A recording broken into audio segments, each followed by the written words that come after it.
What's going on, everybody? My name is Jared. Welcome back to the channel. In today's episode, we are finally going to dive into the heat exchanger, talk about the disassembly, the cleaning, some other things, and a couple of hiccups along the way. So with that teaser, let's jump on into it. Let's go. Back in 2017, I began a full restoration of my 96 Bayliner by tearing it apart all the way down to the hull. From there, I began the rebuilding process, which included learning to fiberglass, rebuilding an engine and outdrive, learning to fair and paint, and even upholstery. Now, I've bought a 28-foot cabin cruiser, and I'm starting all over. Welcome, my name's Jared. Now get ready, because it's going to be a ship show. Alright, just double checking myself here. Yep, okay. Alright, so let's get to this heat exchanger. Didn't happen in the last video, but we are ready. So, just to show you where we're at, I went ahead and did a couple things so I don't waste all your time. I disconnected the two hoses that go to the heat exchanger on this side, one over here. I removed the bolt for the dipstick tube just so I can kind of move that out of the way. Removed the flame arrestor, got that out of the way. The overflow hose that goes to the reservoir is off. And the two giant hose clamps that hold this onto the crossover pipe are gone. I'm not sure why, but the book says to loosen these two bolts for the thermostat housing. Those are loose. At this point, I think we're ready to pop this thing off. Then we can take it over to the bench, take the end caps off, and get into it. So if this goes like anything else, I'm sure it won't be easy, and I'm gonna swear and be pissed off. So here we go.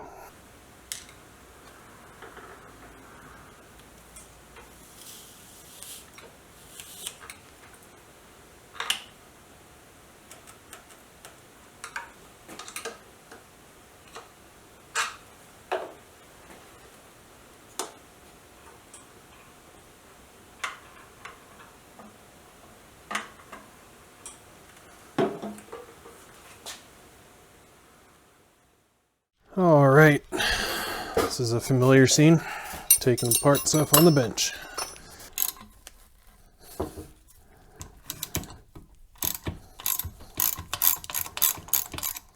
I wonder if anything's gonna leak out of here, so I'm gonna get a bucket.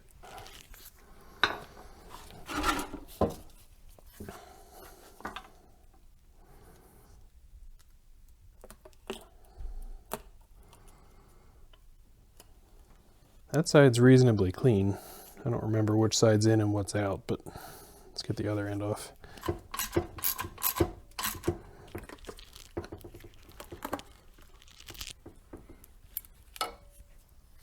Honestly, not that bad. Pretty clean on both sides. I mean, there's like one little piece of seagrass in there, but looking down through the tubes, I can actually see through all of them really well. Regardless, I'm gonna clean it out, but it's a good sign. Alright, the heat exchanger is missing from here because I moved it over here. I put the end caps and gaskets back on. I was trying to figure out how I wanted to do this, so I put it in a plastic tub. Got a funnel here with the ports kind of sticking up, and I'm going to pour a mixture of muriatic acid and water in the raw water side of the heat exchanger. I'm going to dump it in here. Don't worry, I got garage doors open, got some good ventilation going, which you need to be mindful of, but got this set up here, so let's dump it in and watch all the fun foam and stuff come out.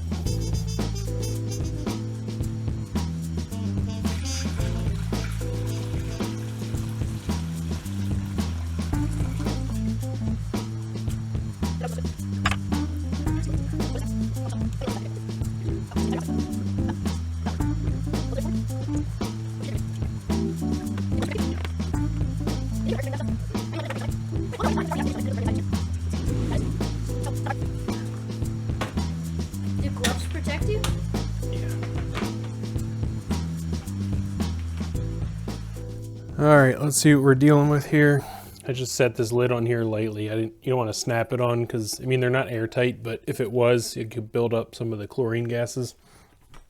That's one thing you need to be really careful with when dealing with muriatic acid, is when it reacts with sea life, shells and stuff like that, it'll actually bubble and give off chlorine gas, so you need to be very aware of that. So this wasn't that dirty, so there shouldn't have been that much to begin with, but that was just more to keep my cat out, who's very curious. So let me get my gloves on. We're gonna hose this off with water, and then I'm gonna throw some baking soda in here to kind of neutralize the acid. Then we'll kind of clean everything up and throw it back on the bench. All right, got this thing rinsed out, all the acid out, neutralized. So now what I want to do is, I can see through all these tubes. None of them look obstructed, but I do have this already, so I'm going to use it. This is just from a gun cleaning kit, and I believe this is a 177 bore, like basically an air rifle or BB gun cleaning brush. It's not tight in there. It kind of touches the sides. It's not the best fit, but it's not too tight, which is the key. I have this one here, which I tried before, and it'll go in easily, but if you try and pull it back out, it kind of jams up. So I'd rather err on the side of a little bit on the looser fit and just kind of maybe go up and down once or twice to make sure it's nice and clean. So I'm going to go through here, poke all these holes out, get out whatever I can, run the hose through it one more time, and then go from there. I'm not going to show you this because there's about 497 holes in there, so it's going to take forever. Be back in a minute. All right, got that last bit cleaned out, got the gun brush through it, and it's about as clean as I think we're going to get it. I mean, honestly, it looks pretty good. I guess I didn't really show you what the inside looks like, but a crappy flashlight, does that help? There we go.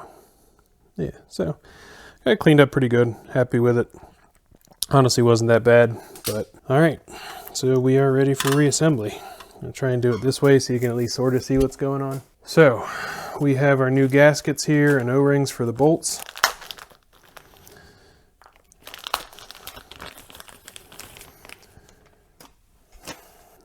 We go bolt, O-ring,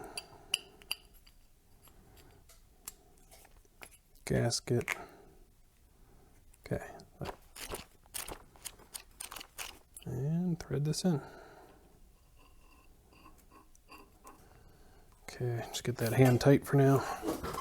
Flip her on over and repeat on this end. Another O-ring. O-ring, gasket, sealant. Okay, these go to 54 inch-pounds.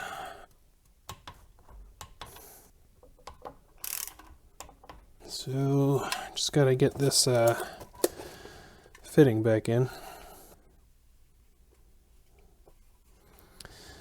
This should finish up facing that way.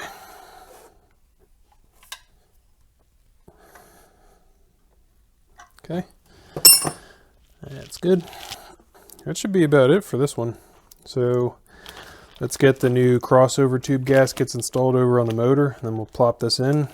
New thermostat. Yeah, I guess we could do that first. Let's get the new thermostat on. Okay, let's just compare these, make sure we're good to go. I checked the Mercruiser website, but just in case. Looks the same to me. It's a good sign. Okay, new seal. Let's go plop this in over on the motor. Okay, so this just sits down in there like that. Let's plop this back on here so that goes this way. And I still haven't figured out why it matters, but it says to tighten down the bolts after the heat exchanger's back in place, so we'll leave these loose for now. Doesn't really make any sense, but whatever. All right, so here's the new heat exchanger to crossover gasket. There we go. Almost. Yep, there we go.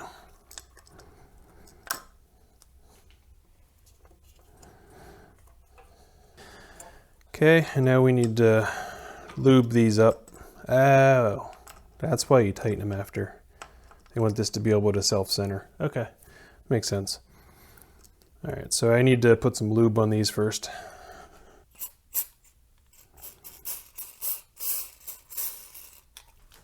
Okay, got one end. There we go. All right, I am back. It's actually about a week and a half since the last clip. Thanksgiving holiday happened and just got distracted with a few other family things. So anyway, I'm gonna show you something. So I know we just spent all that time putting the heat exchanger back on, but I realized I never pressure tested it.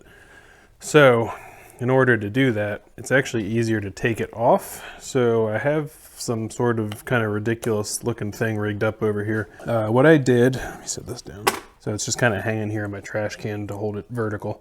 I actually measured the inside diameter of the coolant side of the heat exchanger and found out it's like exactly 1.5 inches. So I actually just went to the hardware store and bought these expanding rubber like freeze plugs for 1.5 inches, and they fit in there perfectly. And then I just used an extension or a piece of 1-inch vinyl hose just to connect the bottom and top port so the water didn't leak out there. And currently the end cap is still on that side of the heat exchanger. Up here, I just put a short piece of 3/8 hose on the hose that would normally go to the coolant reservoir bottle. And what I was doing is using that to basically just take my air gun on really low pressure, like 10 PSI, and just blow air into the hose and look for bubbles. And that happened. Not good. So, what I'm dealing with now is I've located 2 tubes down inside of here that I'm seeing water and air coming out of. One of them I've actually put in a piece of aluminum welding rod and poked it down through so I can easily locate it on the other side when I take that cap off, and I'm going to do the same to the other one in here that I found. Now, I'm going to attempt to fix this. I've done some research on this and it seems pretty doable. You can actually plug a few of these tubes before the heat exchanger is no longer like efficient enough. I think it's up to 3 tubes can be plugged. So I'm only dealing with 2 here. Now the dilemma is, so we have 2 leaking tubes, right? Okay, so we can plug those. But the question is, if 2 of them are leaking, does that mean there's another 1 or 2 or even 5 more tubes that are like right on the borderline of leaking? And if that's the case, it's not good. It's not gonna like destroy the engine, but what happens there is you'll have coolant and water kind of cross-contaminating. And if you don't monitor your coolant at the end of the season to see what its level is for like freeze resistance, you could potentially crack your block. So the risk there is if you don't detect that there's an issue, at least initially, you could cause damage in the winter. So I think I'm gonna attempt to fix it. It's only 2 tubes. So I'm gonna run out to the store and see if I can find some silver solder, and we'll be back.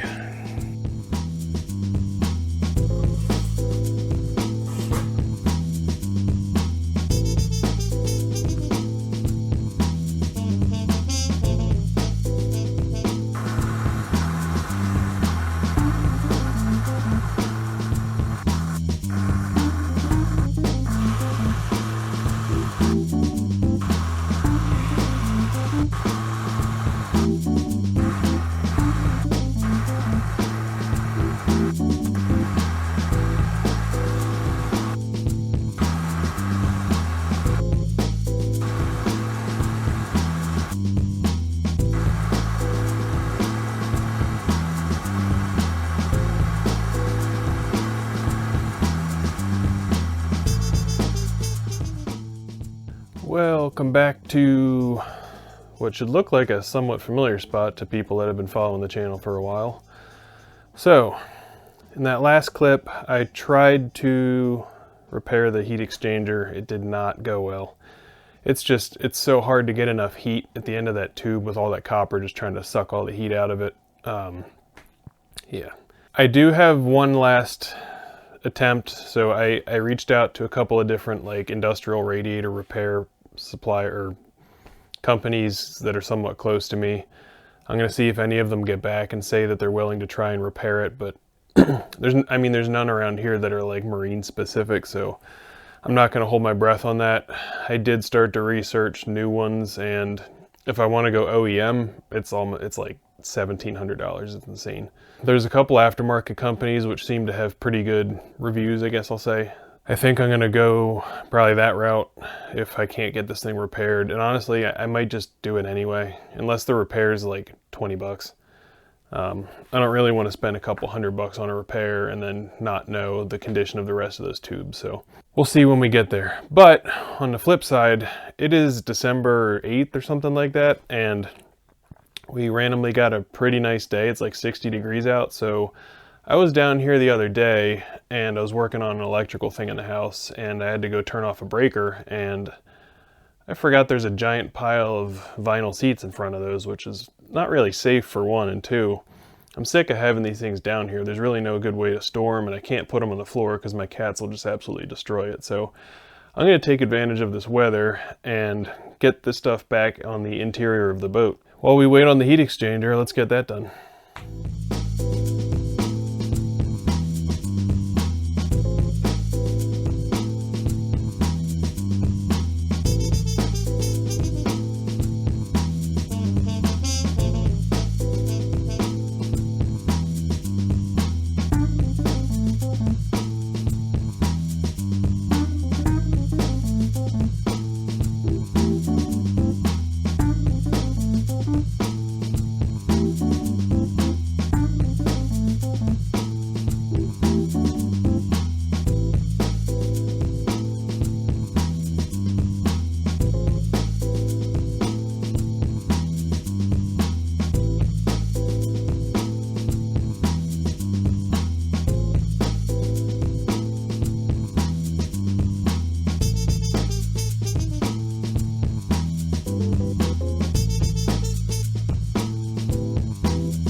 Got him up, but I don't want to talk about it.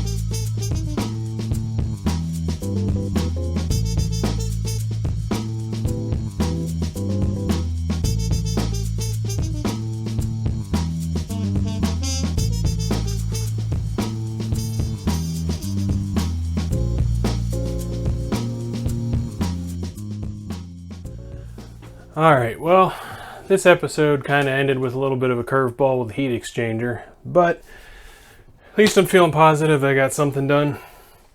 The interior is mostly back in. This seat here and that one over there, I still haven't cleaned yet with the mildew and stain remover.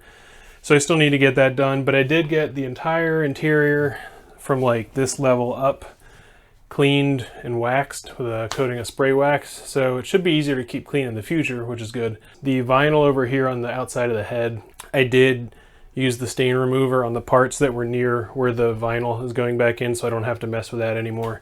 I still have some to get back more towards the aft cabin. So that still needs done, but man, these things cleaned up really nice. Got a good coating of vinyl protectant on them, so they should be good to go for a while.